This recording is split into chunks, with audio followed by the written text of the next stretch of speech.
Welcome to Talking Tech, our new web series where we talk with Hillsborough teachers about their experiences with virtual teaching and learning. I'm Todd McDonald, the Technology Integration Coordinator. Hi, I'm Amy Neely. I'm one of the computer support teachers that support the elementary schools Amsterdam, Woodfern, and Triangle. Today we're talking tech with Lisa Caudle, an Amsterdam teacher.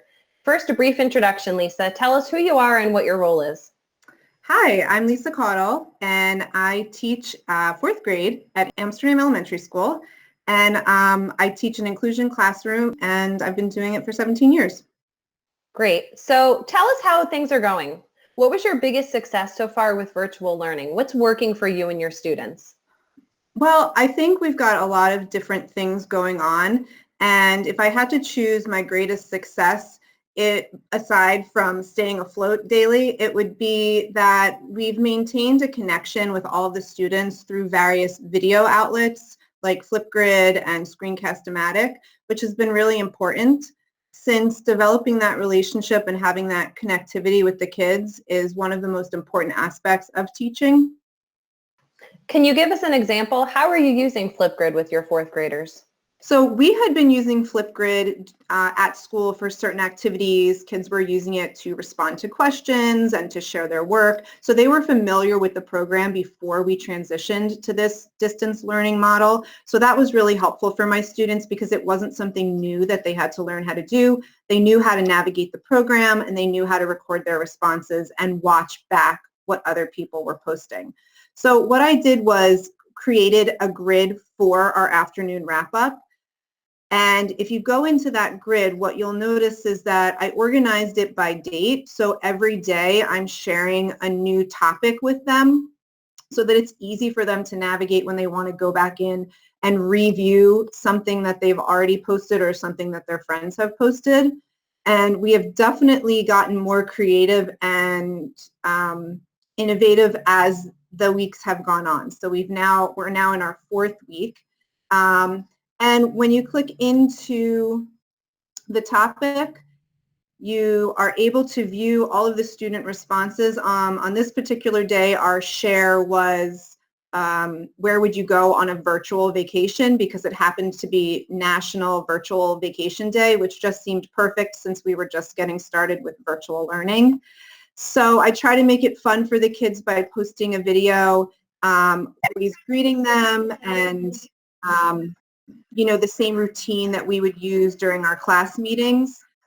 Start with a greeting, and then if I can fast forward a little bit, I share a quote of the week, which is something we do in our classroom, so I'm able to do that through the Flipgrid, something we think about throughout the week, and on Friday we all share what we think the quote means and why it was chosen for that particular week. And on this particular day, because it was National Virtual Vacation Day, I had the kids share where they would want to go on a virtual vacation and recreate that setting. So I played music in the background that was very tropical, and I drew a picture of a beach and put my sunglasses on. And it was really a great opportunity for the kids to get creative. And some of them, as you can see, I'll try to remember who had a really great one. Serafina said she wanted to go on an African safari, so she took out all her animal figurines and put them in the savannah of her front yard and told us about all the different animals she would see when she went on her virtual vacation, which was really creative. And it was just kind of nice to see the kids having fun and seeing this new creative side that we don't always get to see at school. That's a nice use of Flipgrid, because even though a lot of people are doing live video chats, there's something to be said about being able to watch a video over and over again, especially when a student is really struggling with not having a face-to-face interaction with the teacher. That's something that they can go back to and watch later and, help with whatever they might be dealing with. Absolutely. And I have kids who are posting multiple times a day, so I know that for them, it's a way for them to kind of deal with all of their emotions of missing being together with their friends and their teachers. So it's been a really positive way for me to feel like the kids are happy, because that's a really important part of teaching when we're in the classroom. We want to make sure they're happy and they're learning and they're thriving. So it's a nice way to see them. How have videos also helped you change your teaching in terms of giving out instructions or making sure that the students are clear in what they need to do for the day's assignments? It's been really important to stay connected with the kids even with instruction. I feel like it's been important for them to hear my voice or see my face in giving instructions and providing the instruction for the day. So I've gone completely outside of my comfort zone to use programs such as Screencast-O-Matic and Screencastify to record some lessons and post them on my Google Classroom so that when students open up their assignments for the day, they can see the videos linked below.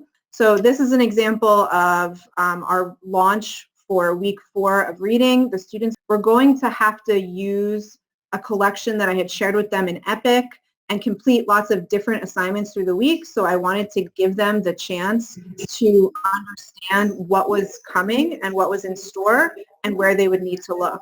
So I basically gave them an explanation of what was going to be coming up and then provided them with step-by-step how to access the materials and understand how to find what they needed. Another example of using Screencastify for my classes is actually providing the instruction for the day. For example, today students were learning a new skill, which was how to use a protractor for measuring angles, which is something they've never had to do before. So it was really helpful to be able to create a video using Screencast-O-Matic where I could walk them through that step by step, explaining to them what we would be doing today, reviewing any important concepts that they needed to know in order to complete the new skill, and then actually explaining the tool up close and providing them with step-by-step practice with a few problems that were similar to what they were going to have to do on their own. Wow, that's really amazing. It seems like it's a lot of upfront work, but to be able to provide your students with all that resource up front probably really makes the rest of the lesson kind of hands-free and you're just there to guide and support as needed. Yeah, I'm finding that there are far less questions because they're hearing my voice, I'm talking to them. It's not just always a YouTube video that they're watching to learn a new skill. So they feel like I'm right there with them, supporting them along the way, which has been really wonderful. Lisa, thank you so much for talking tech with us today. It was great to see you. We look forward to seeing more about your virtual teaching adventure. And of course, we are always here to help. Thanks, Todd. Thanks, Amy. Thank you.